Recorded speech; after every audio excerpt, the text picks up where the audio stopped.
Mudanças anunciadas para o sistema previdenciário supõem que o trabalhador brasileiro vai continuar no mercado até bem mais do que ele imaginava. O problema é que este mercado não recebe de braços abertos quem tem mais de 50, 60 anos. Como solucionar esta equação? Esta edição do programa Ponto de Vista parte de uma série sobre envelhecimento, vai falar sobre trabalho e aposentadoria. Nossa convidada é Maria Aparecida Gurgel, subprocuradora-geral do Trabalho, integrante do Ministério Público do Trabalho. Procuradora, muito obrigado pela sua presença aqui na TV Câmara. Eu é que agradeço o convite. Eu queria começar com uma expressão que eu já vi num texto seu, que é o direito do idoso ao trabalho. Como que se pode preservar esse direito? Bem, essa conversa é uma conversa que exige primeiro uma abertura de compreensão da lei, mas não só da lei, dos acontecimentos, né? Nós temos uma cultura em que a pessoa com mais de 40 anos, ela já é considerada arcaica para as novas tecnologias, né?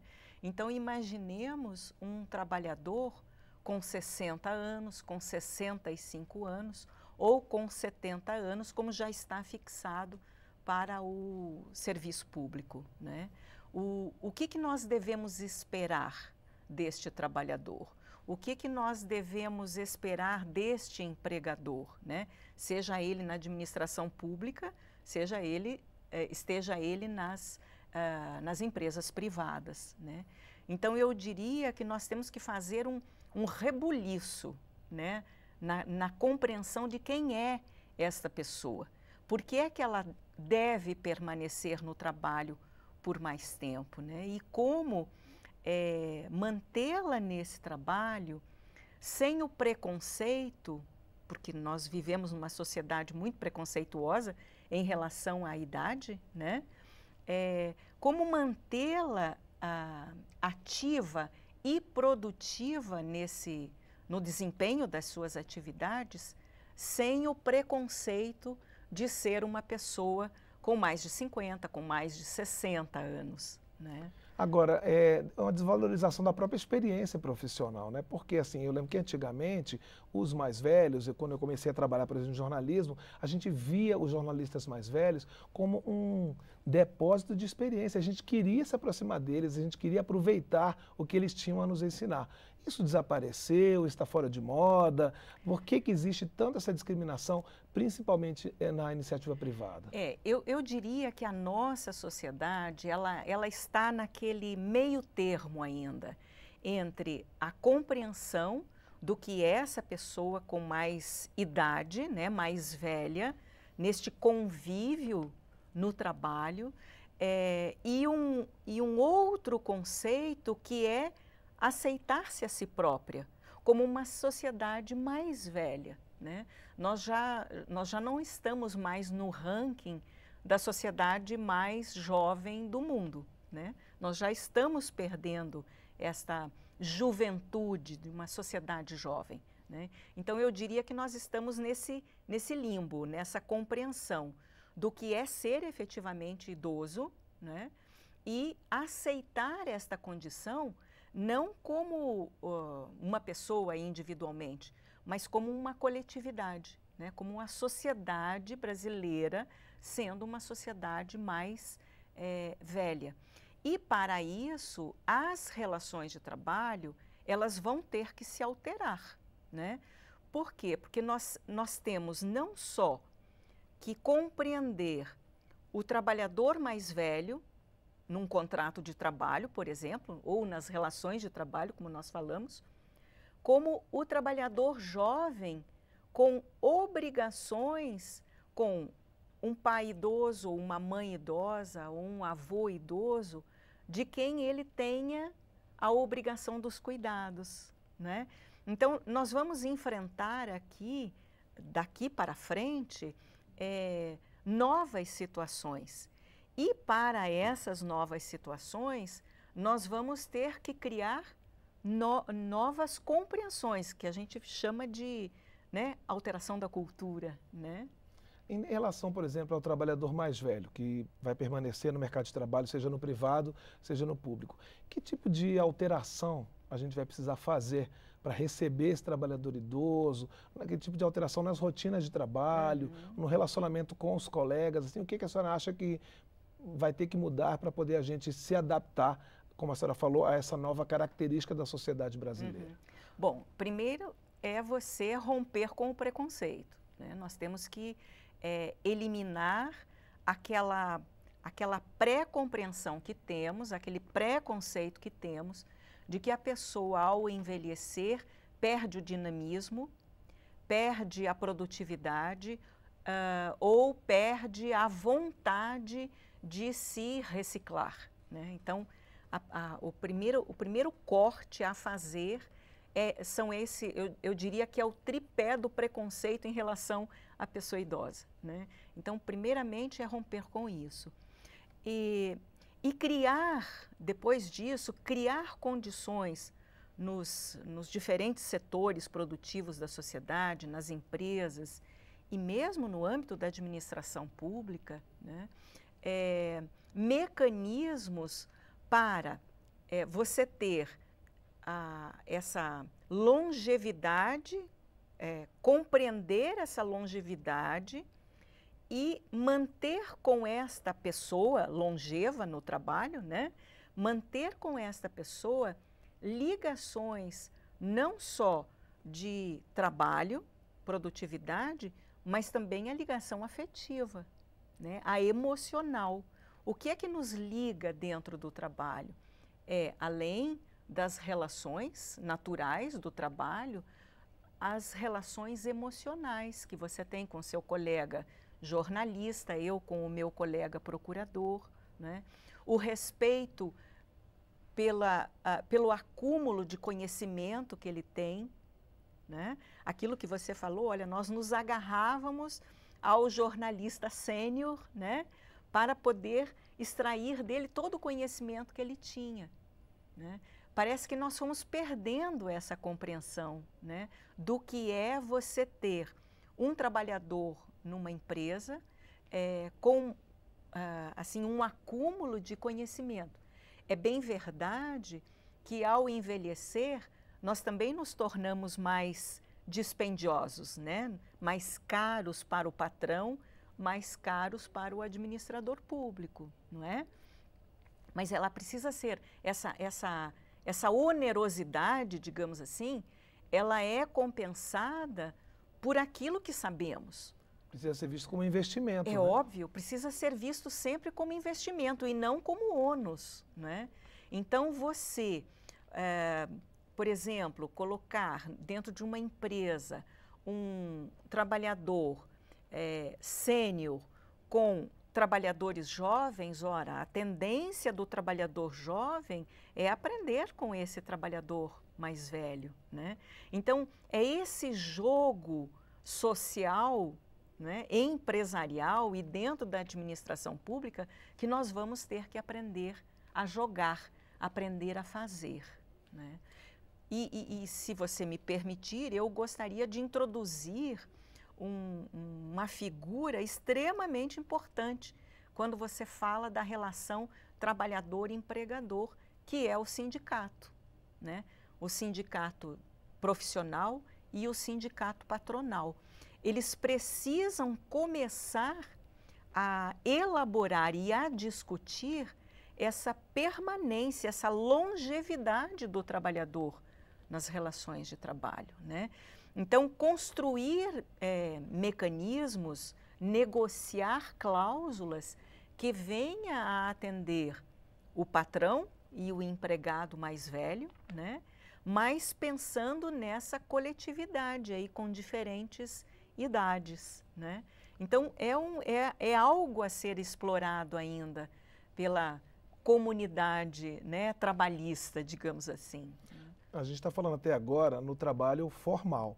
Como é que fica o trabalhador informal? Porque é um contingente muito grande no país de pessoas que vão envelhecer, às vezes sem nunca ter tido um trabalho com carteira assinada. Certo. Bem, eu diria que este trabalhador informal, ele está sempre à margem de todo esse processo, né? As instituições, não importa qual seja, né? As instituições não pensam no trabalhador informal, né? Sequer aquelas instituições encarregadas de atendê-lo ao final, né? Atendê-lo quando ele necessitar da previdência social, digamos assim, né? Então, as nossas instituições, os nossos órgãos de fiscalização ainda não se apropriaram do trabalhador informal, como acontece na Europa, por exemplo, né? Onde o trabalhador informal ele tem uma facilidade para acessar o sistema de seguridade social, o sistema de saúde, o sistema de reeducação profissional, né? Então, eu diria que o Brasil ainda está entendendo os seus processos e as suas relações de trabalho, né? Principalmente agora, quando precisamos falar de mudanças previdenciárias, né?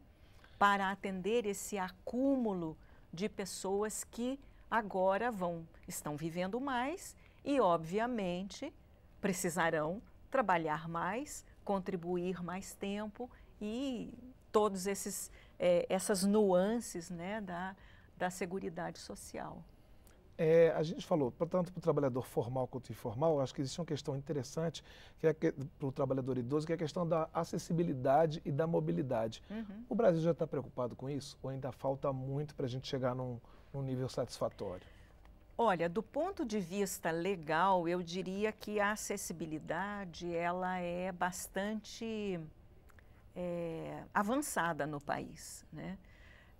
E eu digo isso porque nós temos o Estatuto do Idoso, né, que prevê lá regras de acessibilidade e atendimento prioritário.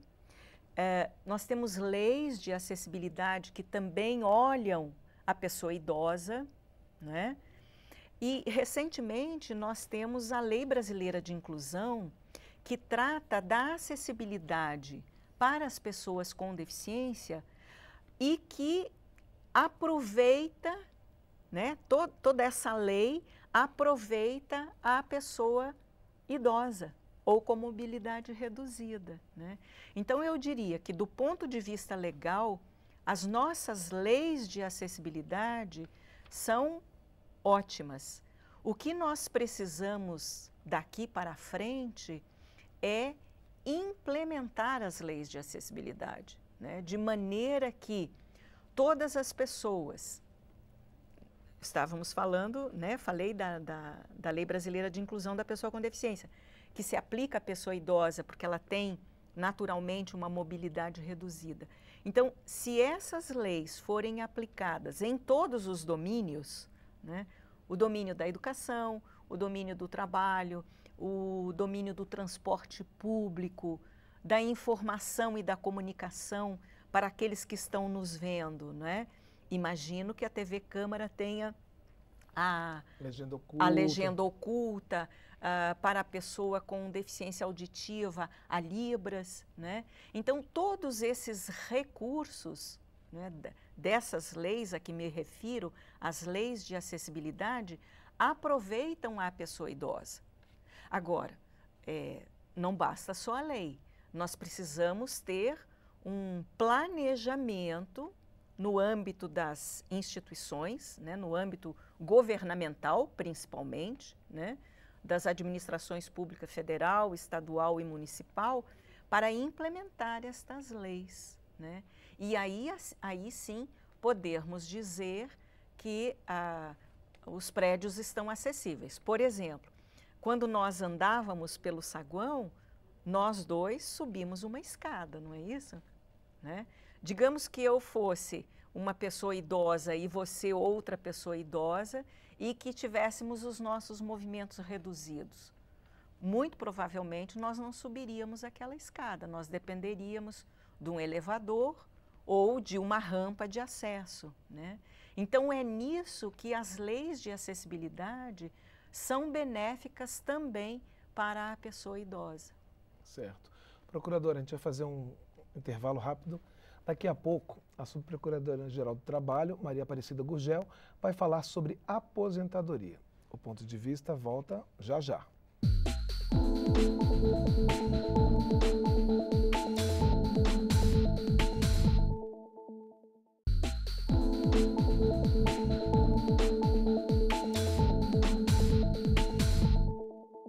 Esta edição do Ponto de Vista, que faz parte de uma série sobre envelhecimento, fala sobre o mundo do trabalho e os idosos. Nossa entrevistada é Maria Aparecida Gurgel, subprocuradora do Ministério Público do Trabalho. Neste segundo bloco, vamos falar de aposentadoria.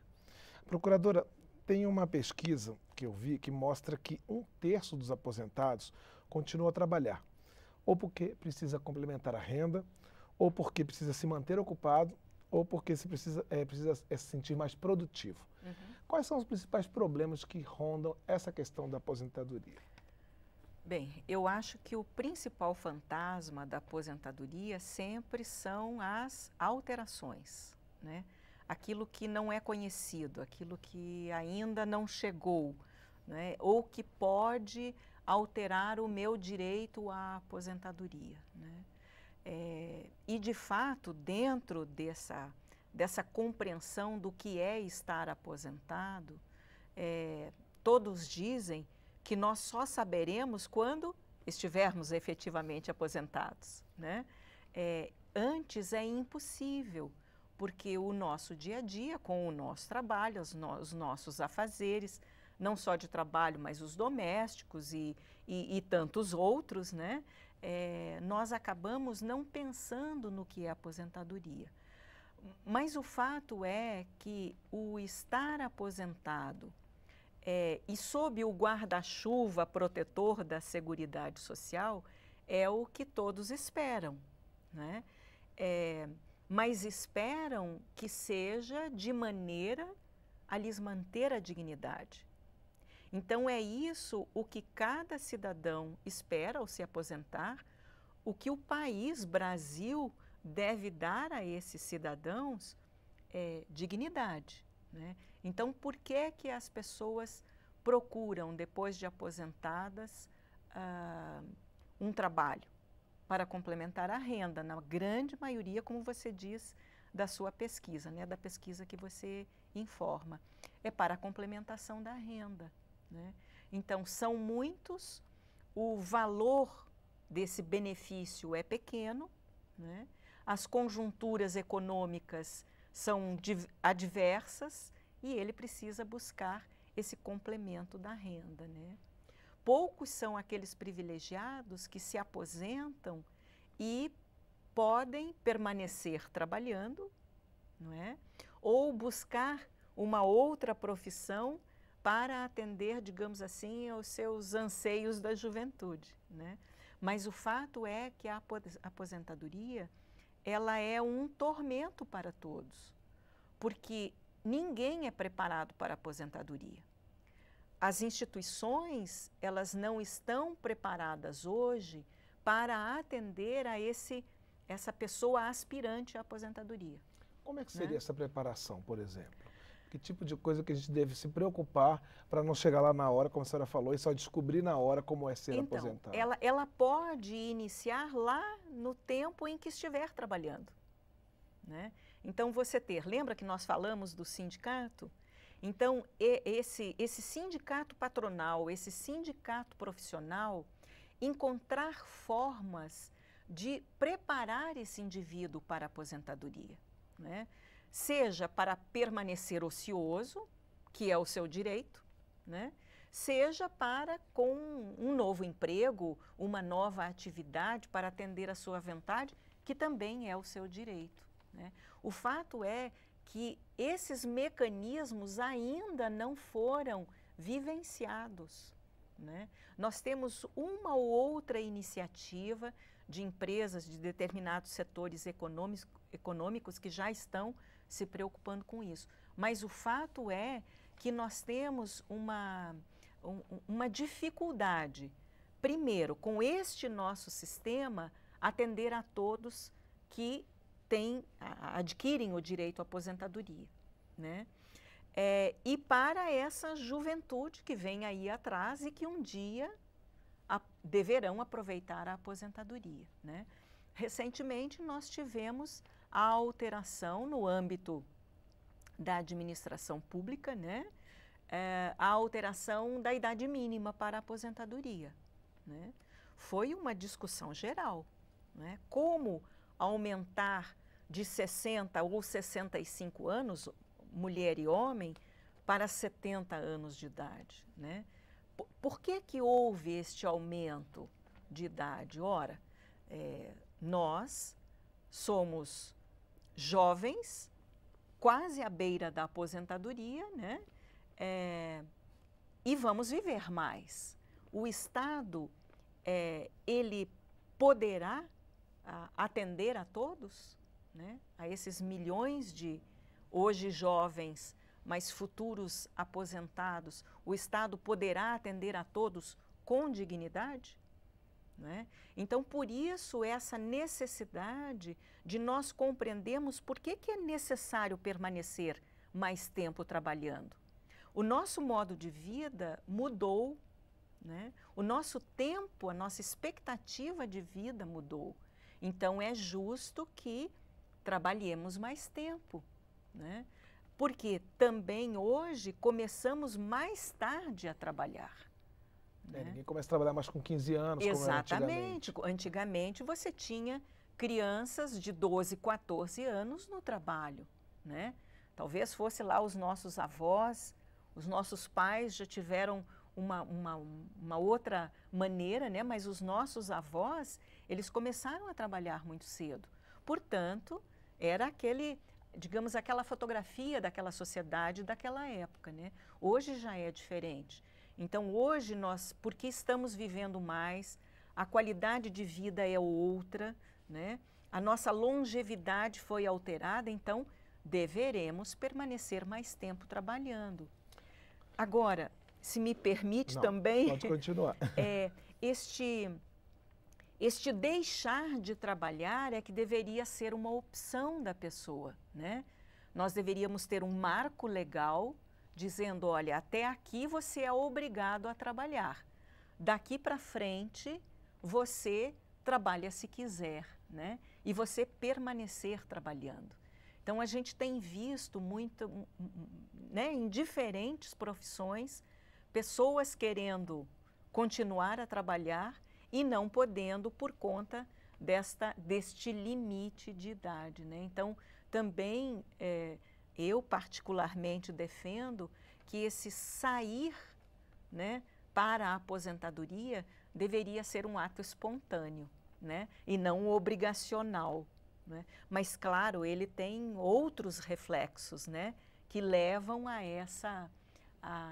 outros reflexos, não, outros fatores que levam a essa decisão. Da né? idade máxima. Da idade máxima. Como é que a experiência dos outros países nessa transição de mercado de trabalho para aposentadoria pode ajudar a gente? Como é que foi feita isso? Como é que os trabalhadores de outros países são preparados para essa transição? É aquilo que falávamos.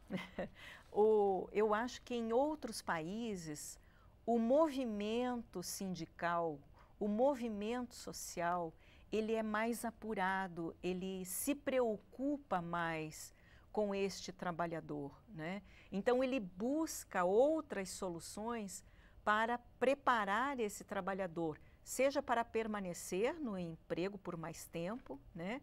Seja para sair dele e ter outras opções, que pode ser também só o ócio, né? A pessoa pode querer não fazer nada. Mas tem outros detalhes aí que implicam, me parece assim, e é importante a gente discutir, são alguns temores da pessoa idosa aposentada. Né? Quais são eles? Que é a perda dos valores reais do seu salário, do seu benefício de aposentadoria, né?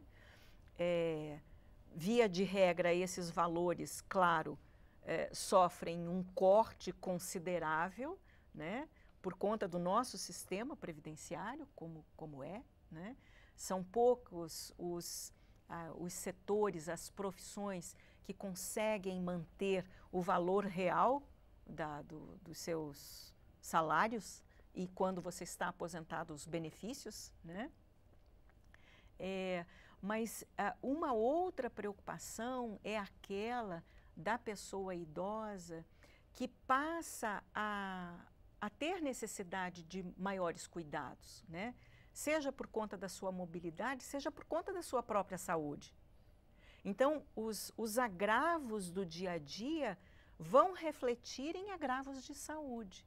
E essa pessoa precisará de um valor, né, real do seu benefício maior para manter a sua saúde. Nós temos que tentar agora e daqui para frente amarrar todas essas pontas para poder atender dignamente a pessoa idosa lá à frente, né? Seja com esses benefícios legais já previstos na lei, estendidos a todas as pessoas idosas, né?